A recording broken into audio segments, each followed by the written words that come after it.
implikasi lanjutannya adalah ketika penggunaan gadget ini itu tidak dikontrol, tidak terkontrol, ya, tidak dibantu oleh orang tua, justru memang dia malah melakukan pembiaran, dan karena gapteknya dia mengira itu sesuatu yang modern, sesuatu yang bagus, anaknya kayaknya kalau kelihatan otak-atik gadget kayaknya keren, padahal sebenarnya kan dia tidak tahu di dalamnya itu dia mengakses apa gitu ya. Akibatnya apa? Ini membentuk anak-anak tadi itu kan dibesarkan oleh gadgetnya gitu ya. Jadi dia sedih nyari hiburan ya di gadget gitu ya.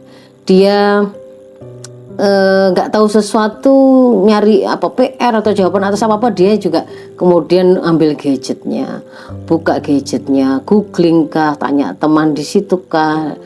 Bahkan kemudian misalkan dia itu merasa butuh ada orang yang bisa diajak ngomong karena di rumahnya itu dia sendirian, tidak pernah ada orang tua misalkan ya kan, dan di situ cuma difasilitasi dengan adanya wifi yang cepat dan gadget yang bisa dia pakai kapanpun di kamarnya, maka dia bisa kemudian menemukan orang yang kemudian dia anggap lebih peduli sama dia di sana di dunia maya tadi. Maka di situ dia tampilannya akan menjadi anak-anak atau generasi yang individualis ya. Dia hanya butuh gadgetnya, orang tuanya datang, orang tuanya pergi, dia juga nggak peduli. Orang tuanya nggak ada juga nggak masalah, yang penting gadgetnya tetap ada dan jaringan internetnya ada. Jadi egois, antisosial, dan dia nggak merasa butuh ketemu orang. Makanya kan ada anak-anak yang pada waktu diajak mudik gitu ya, anak SD diajak mudik, karena dia tahu waktu mudik itu nggak ada di desanya, neneknya itu nggak ada internetnya. Dia marah-marah, dia ngomong nggak mau dibawa mudik itu tadi. Karena dia nggak bisa membuka gadgetnya, nggak bisa meneruskan main gamenya dan seterusnya. Jadi dia sampai seperti itu. Bahkan nanti pada tatarannya sangat ekstrim gitu ya, dia bahkan nggak bisa membedakan kehidupan dunia nyata dan game yang dia mainkan. Nah itu yang membuat dia kemudian juga tampilannya itu emosinya labil.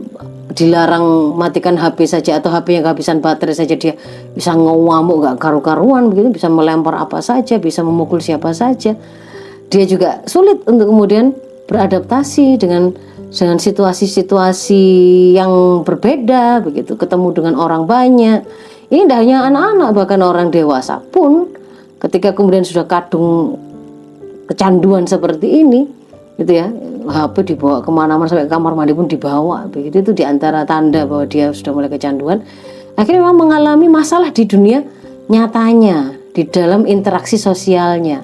Jadi disitulah kemudian juga titik berikutnya adalah mereka juga mudah mengalami gangguan kesehatan mental. Apalagi kemudian nanti di bagian yang berikutnya, ketika mereka terkoneksi dengan dunia digital, itu akan menemui berbagai macam informasi apapun juga. Nah, dari sinilah kenapa kok mereka itu disebut sebagai generasi yang dikatakan si paling gangguan mental, karena sedikit-sedikit mendiagnosa dirinya, saya kayaknya mengalami gangguan bipolar, saya kayaknya depresi, saya itu mereka melakukan self diagnose ya, dengan cara googling kalkulan saya begini apa sih gitu ya. Lalu kemudian dia mengira wah saya ini butuh healing.